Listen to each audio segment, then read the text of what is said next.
नमस्कार मित्रांनो, शुभप्रभात. काल एक स्थळ दाखवण्यासाठी मुलगी दाखवण्यासाठी आलो होतो सोलापूरवरून बेंगळूरला. काल ते स्थळ दाखवलं. मुलगी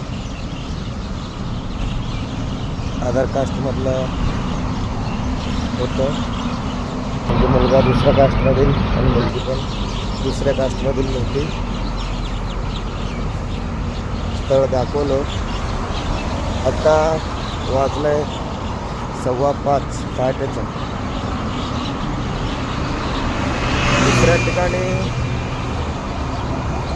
झोप तेवढं लागत नाही, त्यामुळं सकाळी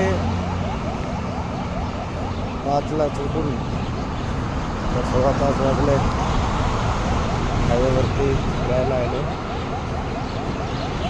ट्रॅफिक करायला. परत भेटू. Good morning.